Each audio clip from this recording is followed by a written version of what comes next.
Ia bilang kepada Nancy ingin membatalkan semuanya karena ada kencan malam nanti. Mendengar itu, Nancy terlihat kecewa dan sedikit cemburu. Dave lalu mengakui kalau itu cuma alasannya saja.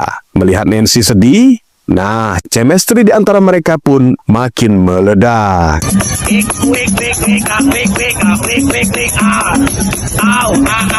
Malamnya, rencana dijalankan. Nancy menyusup ke kantor Fred, sementara Dave berjaga di luar. Di sana, Nancy menemukan album foto berisi gambar-gambar rumah dan satu foto dengan nama Ratu Bologna. Entah siapa wanita ini, tapi cukup untuk menguatkan kecurigaan Nancy. Fred yang saat itu sedang menemani Harry, tiba-tiba ditelepon pasiennya untuk berobat ke klinik. Di dalam klinik itu, ia hampir memergoki Nancy. Tapi Nancy berhasil kabur melalui ventilasi dan membawa barang bukti. Dalam perjalanan kabur itu, Nancy dan Dave merasa seperti baru saja melakukan misi besar. Mereka kemudian merayakan momen itu dengan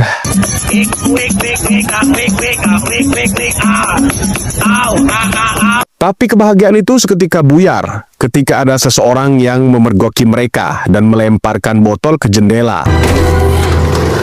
Dave segera mengusir orang itu. Tapi saat kembali, Dave terlihat tertekan. Ia bilang ingin hubungan yang sah dengan Nancy, bukan hubungan diam-diam. Dan Dave meminta Nancy mengakhiri semua itu, kembali ke kondisi awal sebagai rekan kerja. Sementara Nancy tidak tahu kalau saat menyusup tadi, ia telah menjatuhkan barang pribadinya.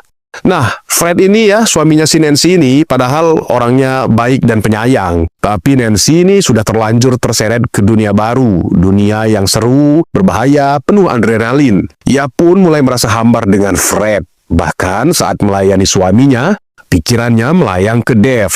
Usai melayani suaminya itu, Nancy melakukan self-service sambil membayangkan Dave.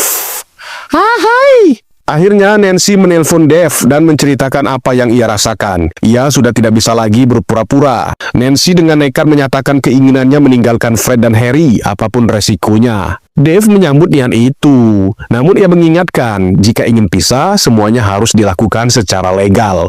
Ya masih baik juga sih Dave ini ya. Karena itu Dave menawarkan diri untuk membantu Nancy mengumpulkan bukti dengan cara mengikuti Fred keluar kota dan menyelidiki aktivitasnya secara langsung. Mereka pun menjalankan rencana itu. Dave dan Nancy membuntuti Fred hingga ke sebuah hotel. Tapi selama pengintaian, Fred sama sekali tidak menunjukkan perilaku mencurigakan. Tak ada wanita lain, tak ada gestur selingkuh. Fred hanya menginap seperti biasa. Remember, you call me when the coast is clear. Sementara itu, Nancy menerobos masuk ke kamar hotel Fred. Di sana, ia menemukan barang-barang yang aneh. Ada borgol, celana dalam,